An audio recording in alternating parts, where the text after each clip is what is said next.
यहां फैजाबाद का नौजवान अपनी सड़कों पे दौड़ करके तैयारी करता था फौज की। अपना जहां मैदान मिल जाता था वहां मेहनत करके तैयारी करता था और अपना सोचता था कि भाग्य बना लेंगे, फौज में वर्दी पहनने को मिल जाएगी। लेकिन इन्होंने जो नौकरी दी है आधी अधूरी, हम अपने नौजवानों से कह के जा रहे हैं कि आने वाले समय में जब सरकार बनेगी इंडिया गठबंधन की, तो अग्निवीर व्यवस्था हमेशा हमेशा के लिए खत्म हो जाएगी। आपको पक्की नौकरी मिलेगी, पक्की वर्दी पहनने को मिलेगी। और केवल ये अग्निवीर व्यवस्था नहीं लागू किए हैं, हम अपने खाकी वर्दी पहनने वाले भाइयों को देखते हैं और मुझे याद आता है कि अगर भारतीय जनता पार्टी की दोबारा सरकार आ गई तो इनकी भी नौकरी 3 साल की कर देंगे। इसलिए मैं कहता हूं ये लोग भी सावधान हो जाएं।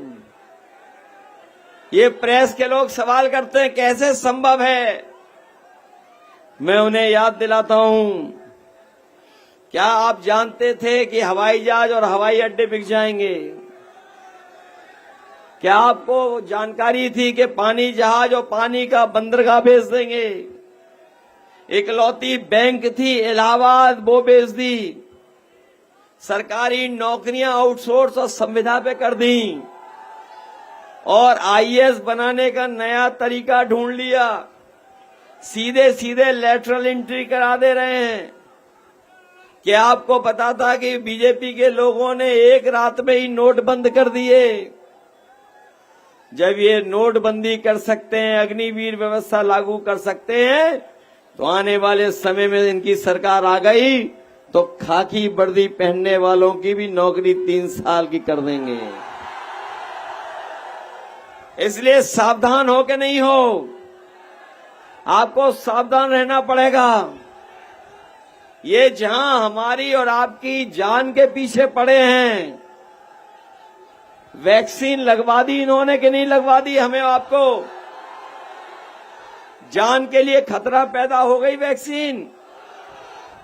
और सुनने में आ रहा है कि वैक्सीन वाले कह रहे हैं अब कि हम वैक्सीन वापस ले लेंगे।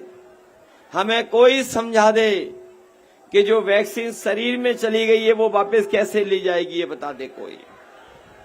क्या कोई तरीका है इनके पास? बताओ, आपने पढ़ लिया, जान लिया कि जिन्होंने वैक्सीन लगवाई उनके दिल को खतरा पैदा हो सकता है, बीमारियां हो सकती हैं, और इन्होंने वैक्सीन की कंपनी को भी नहीं छोड़ा, उससे भी चंदा वसूल लिया। चंदा वसूला कि नहीं वसूला? और देश की जितने बड़े बड़े उद्योगपति थे उनसे भी चंदा वसूल लिया। जब से जनता को जानकारी हो गई इलेक्टोरल बॉन्ड की, तब से बीजेपी का बैंड बज गया है। वो बता नहीं पा रहे कि इलेक्टोरल बॉन्ड में पैसा कहां से आया है। देश में सबसे ज्यादा पैसा इन्होंने वसूला, कोई कंपनी नहीं छोड़ी, और उसी का परिणाम है कि आज हमें और आपको महंगाई का सामना करना पड़ रहा है।